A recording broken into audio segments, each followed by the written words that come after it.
So the Bat family is huge. I don't think there's any disputing that at this point. It's just gigantic, but it's full of a lot of really amazing characters. And so in this video, I wanted to take a minute to tell you and kind of lay out what would be my ideal, my dream Bat family book lineup at DC Comics if I could just greenlight the entire landscape of the Bat books. Now, disclaimer, I know that what I'm about to outline would be next to impossible to maintain because there are so many moving pieces in comics. There's just a lot going on here, but this is pretty much just the amount of books that I would want to see and what I think that these characters deserve. So yeah, let's get into it. The first book would be Batman, of course, the main Batman title. This can serve as the quote-unquote blockbuster Batman solo book. I'd want this to feature a lot of the classic rogues gallery, sometimes introducing new ones. I'm a huge fan of long-form storytelling and extended runs, but shorter arcs within that are also always nice. Then moving on to detective comics, detective would be the key word here. I'd really want this to hone in on the investigative side of Batman. So this one would be more low-key than the main Batman book, but still would be Batman solo title. This can deal with mysteries, street-level crime, and the Gotham underworld, the more grounded of Batman's two solo books. And then we've got Batman Beyond. I just have to have my Neo Gotham fix. Batman Beyond has become too cool of a character and one of my favorite characters to not have a solo title. There's really endless storytelling possibilities there that you have in the future timeline. You can pull in so many different facets of Batman, but also DC universe lore, like on a large scale, to really infuse with this book.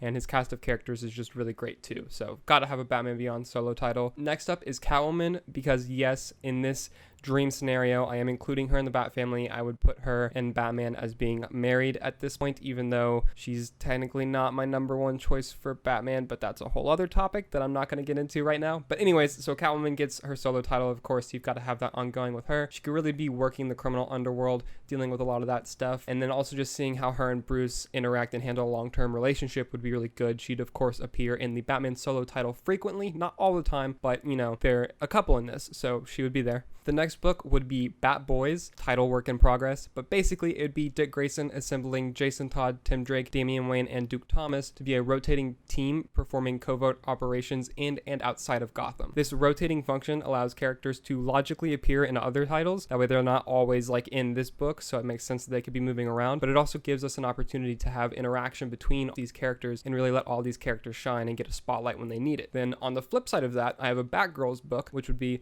Barbara Gordon, Stephanie Brown, Cassandra Kane, and Harper Row as Bluebird, operating similar to the Bat Boys team. This again gives the opportunity for interaction between all of these characters and room for them to appear elsewhere. The next title would be The Belfry, which I think is a pretty cool name. It could be something else, but basically it's a team led by Batwoman, Batwing, and Azrael. They bring in any and all members of the Bat family depending on who's needed. So this gives the three main team leaders a solid title to appear regularly in, gives them again opportunities to interact with each other, and it also lets you bring in other Bat family characters so you can have them bounce off of each other too. It's just, again, the main thing that I want to do and am kind of going for with all these books is just really giving all these characters a spotlight and a platform and a chance to shine that we aren't really seeing right now. And also a connectivity between all of them, because that's something that's not really apparent right now either. The next title would be Batman and Robin. This would be Bruce going on missions with any of the Robins. So this would be a cool way to get one-on-one time between Bruce, Dick, Jason, Tim, and Damian while not having just one of them in the spotlight. It allows for a lot of narrative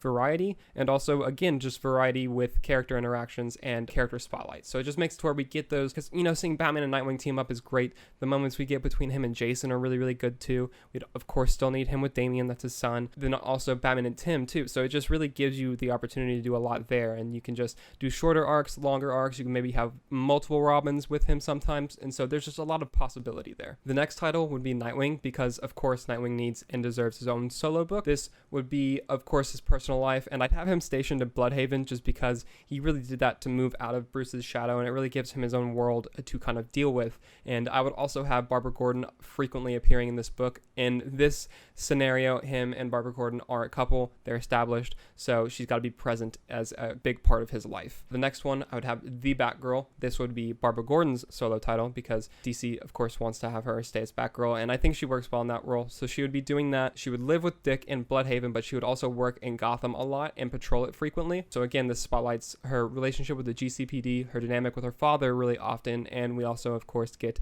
that interaction between her and Dick. The next one, I would have Spoiler and Robin. Tim and Steph definitely deserve their own book. They are more than capable of carrying it, and this could focus on their relationship and lives as they go through college and beyond, and kind of how they fit into the whole Gotham world, all their personal stuff that goes in with that. The next book would be Batwoman, because of course Kate Kane deserves her own solo book. I've made an entire video about how much I love Kate Kane, so of course she's got to be on this list. This would focus on her family history, father, relationship with the GCPD and Montoya, and it would also highlight the more supernatural elements that she's investigated in and that kind of get the spotlight in her solo outings. So I think that would work really well and definitely set her apart from the rest of the Bat family. The next book would be Red Hood. I would really like to see his book become a solo title instead of a team title, which it has been in recent years. So you kind of let his rage and battle for restraint shine. I would put him kind of as a mercenary. He doesn't cross the line, but he comes close.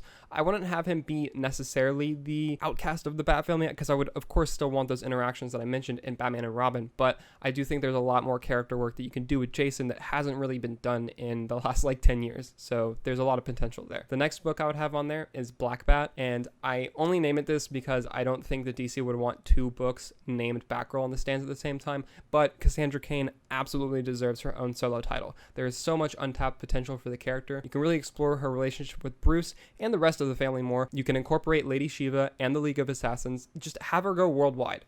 That opens up so many doors and so many possibilities for her, allows her to establish herself as her own character. You can build up this cast of characters for her own stories, her own adventures, and I think it's a really cool thing that could be done. Some cliff notes: Batman would appear in all the titles whenever needed. He wouldn't be ever present in them, but of course whenever it makes sense to have Batman show up, Batman would show up.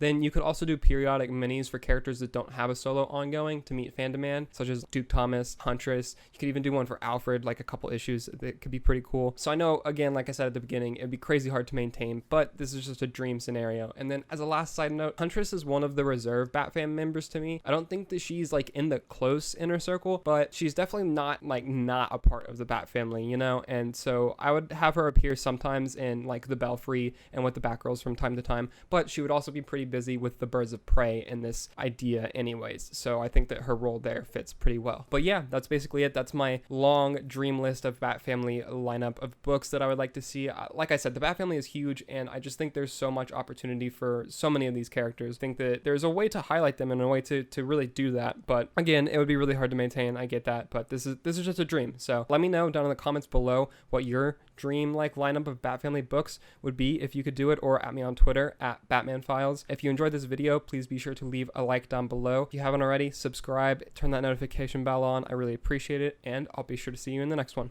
Later.